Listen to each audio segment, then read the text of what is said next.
that's working, and it is. And then I am going to turn things over to the judges. So good luck. Thank you. Thanks. Welcome. At this point, this should not be surprising. We do the introductions of us, you do the introductions of you, we have a conversation, we have some fun. All right. My name is Charlie Hinderleiter. I'm the Director of Government Affairs for St. Louis Realtors in St. Louis, Missouri. I am a professional political nerd and past political science professor. And once upon a time, more years ago than I'd care to recount, I was a student in the We the People program on that side of the table. And thank you for actually having a table to make this metaphor work in the Zoom world. So I am looking forward to our conversation. Thank you much. My name is Mark Simons. I'm an attorney in this great state of Nevada. And my selling point to you is keep doing this because people will pay you to do this for a living. So it's not just for school credit anymore. Practice, I've been a coach and a judge for about the past 12 years. And don't think just because you're closing out the end of this amazing journey that you're on your second day of nationals, that we're going to take it easy on you. We're coming at you. We're expecting good things from you. Look forward to talking to you. Thank you. Thank you. Thank you. Good evening. I'm Karen Melton from New York. I am currently the Chief of Staff to the Inspector General for the Metropolitan Transportation Authority, which is the state agency that oversees the New York City and greater New York metropolitan area mass transportation system. Prior to that, I was the circuit executive for the Second Circuit for many years. That's sort of like the chief operating officer for the federal courts in the states of Vermont, Connecticut, and New York, where I actually spent a fair amount of time talking about habeas corpus. So I'm here to tell you that if you want a career in public service, I'm a lawyer by training, federal courts, habeas corpus could be for you. So looking forward to hearing what you got. So thanks for being with us. Hello there. I'm Eli Thomas, and I am here, and I'm a senior from Green River, Wyoming. My name is Olivia Nielsen, and I'm also a senior here at Green River High School. And my name is Seth White, and I'm also a senior. Our teacher and coach is Mr. Brad Cox, and he's over here behind the scenes. Fantastic. All right. Today we are doing Unit 1, question number 2. Parliament passed the Habeas Corpus Act of 1679. What is habeas corpus, and to what extent, if any, is it essential to the principle of limited government? How has the writ of habeas corpus evolved in the United States? Under what circumstances, if any, might the writ of habeas corpus place an unreasonable burden on the government? Whenever you're ready. As the notorious Alexander Shape, a former member of this team, once stated in a very serious manner, habeas corpus means to produce the body. Article 1 of the Constitution reminds us that the privilege of the writ of habeas corpus shall not be suspended, unless when in cases of rebellion or invasion, the public safety may require it. This right, the right to a trial date, has been expanded on and clarified throughout our nation's history. For example, in the 1963 Supreme Court case Gideon v. Wainwright, it was declared that all criminals have the right to an attorney. Then in the 1966 case, Miranda v. Arizona, it was determined that all rights, now known as the Miranda rights, must be read aloud upon arrest. It is necessary for limiting our government because it forces more fair trials. It gives everyone the ability to at least meetings to keep them from being taken advantage of. There was one major moment in American history in which habeas corpus was suspended for a period of time, the Civil War. During the Civil War, President Lincoln gave military officials the right to silence and detain anyone who was deemed a threat to Union military actions. Without the suspension, it would take forever to adequately charge every rebel and spy, as there were so many, and all would have been had to be tried at a national level for treason.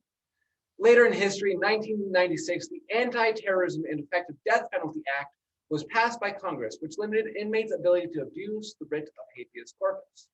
This act provided clarification by declaring that a charged criminal who is filing for habeas corpus is to have a date no further than 1 year from their conviction. This 1 year is shortened to 6 months for death row inmates. This act wasn't just a temporary suspension, it was a new solution. With the onset of the COVID-19 pandemic, the United States has started fulfilling writs of habeas corpus with video chat. While this may seem to be something new and unprecedented, as you can see today, Michael Paradis of Columbia University says that this method of virtual communication has been utilized in Guantanamo Bay for over a decade. The fact that this satisfies the writ of habeas corpus means it is far easier to try people. even at a national level. In 2004, the Supreme Court ruled that Guantanamo Bay and its circuit courts had the authority to entertain a habeas corpus, while in a similar case in 2008 held that they had to. This provides a burden upon the courts there because now every international inmate in Guantanamo Bay has to be present for their trial. As stated earlier, the advent of video chat, especially in regards to Guantanamo Bay, has lessened this government burden considerably.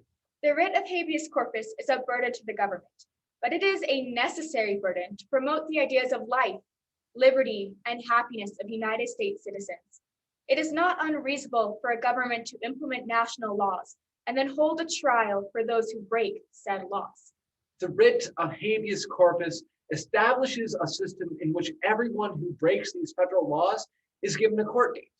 At this court date, a significant amount of evidence is needed by both sides. This often leads to guilty individuals walking free because there's simply not enough evidence. However, this also means that innocent people also walk free. What would you prefer? Some guilty to walk free or some innocent to stay detained?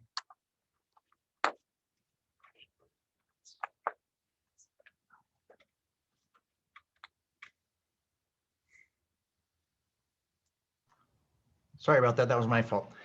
Okay, I want you to explain and build on these concepts you've provided, which is how does the habeas corpus fit into the due process protections and the necessity of having habeas corpus to further those ideals? Thank you. So habeas corpus provides protection to many people in the due process because it guarantees that you can't be tried without being able to face your accuser, without being able to see what exactly you're being tried for, because you got to be there present for your court date. And so this allows people to be hands-on almost with their own trials to make sure that they are getting at least adequate representation.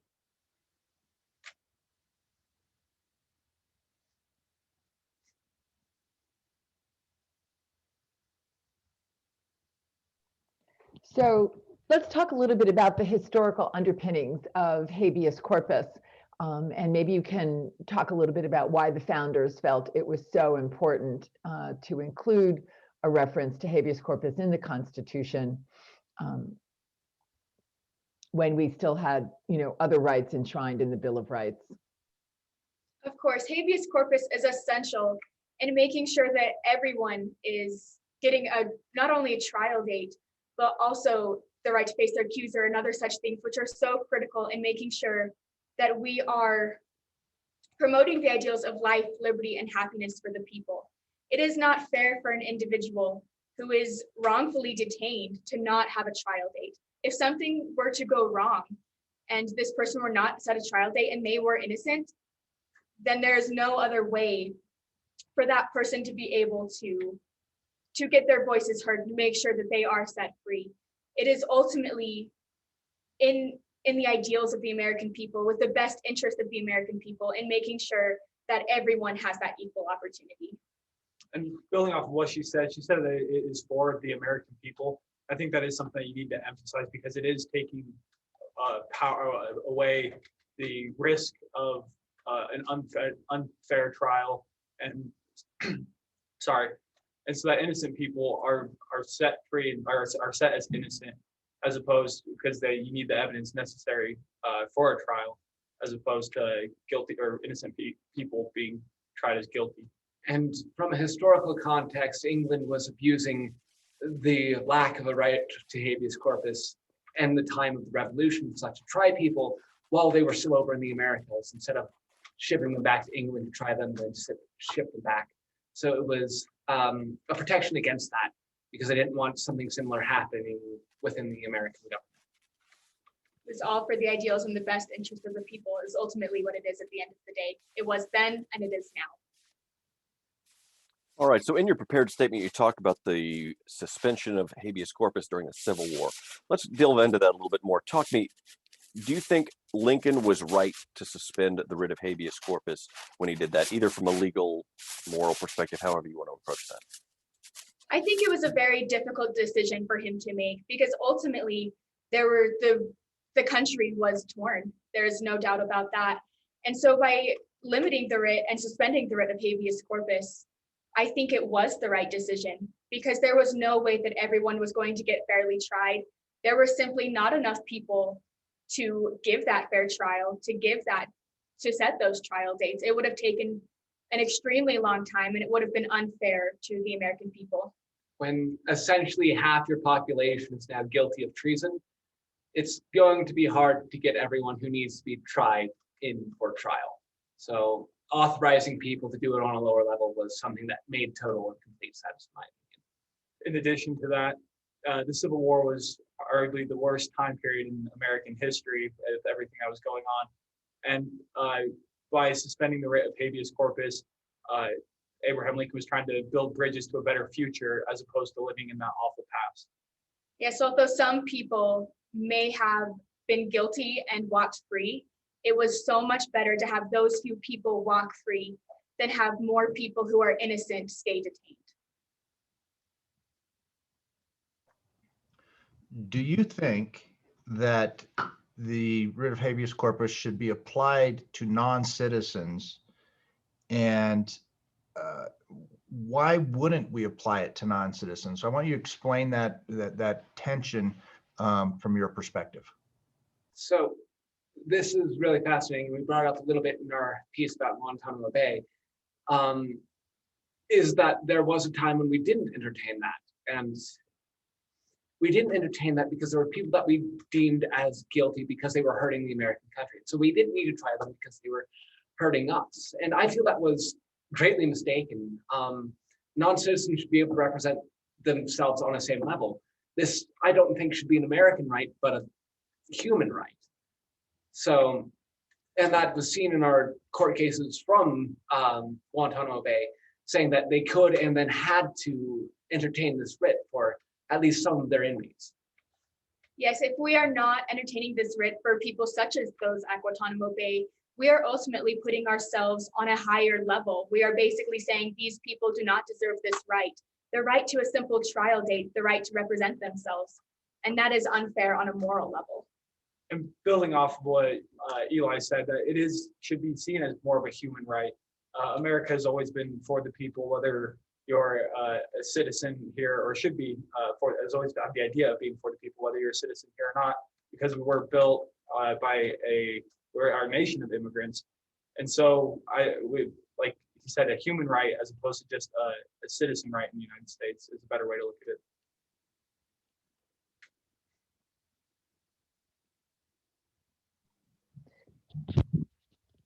How are state governments impacted by habeas corpus?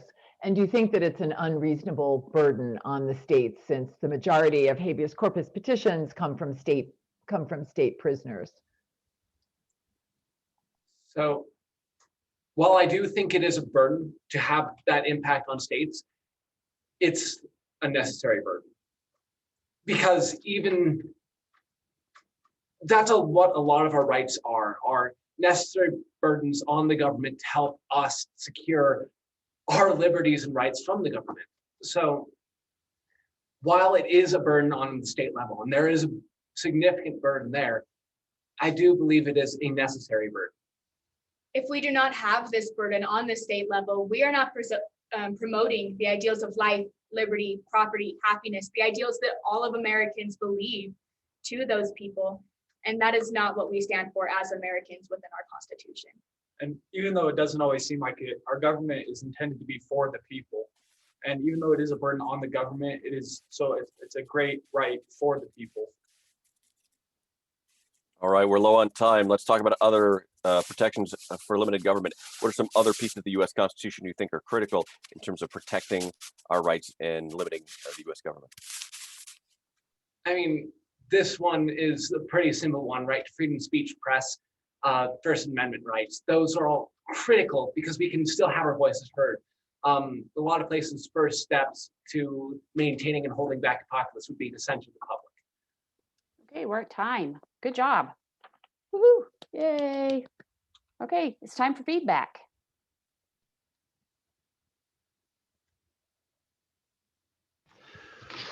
Okay, well done, folks.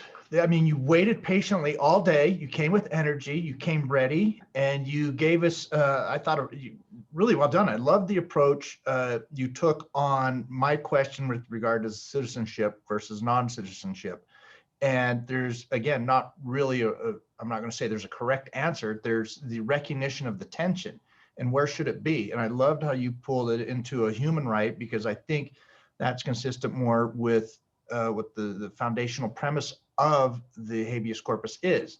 It, and you know, it's applicable to the jailer, and it doesn't say what body. It doesn't say present a citizen body versus a non-citizen body, right? So I think you grasp it. Then you hit me with the moral right, which, you know, once you start to understand the moral applications overlaying the legal decisions and what we're doing, shows a more sophisticated level of understanding of what the subject matter is. Well done. Congratulations.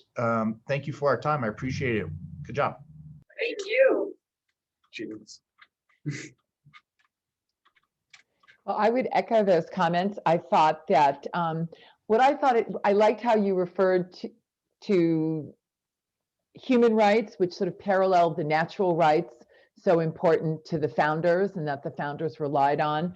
I like how you talked about that the burden is a necessary burden and that the government should you know, shoulder it willingly. And I thought your opening statement, you know, you really demonstrated a nuanced understanding of what is a very technical and difficult area of the law. Habeas corpus is not easy, I can assure you.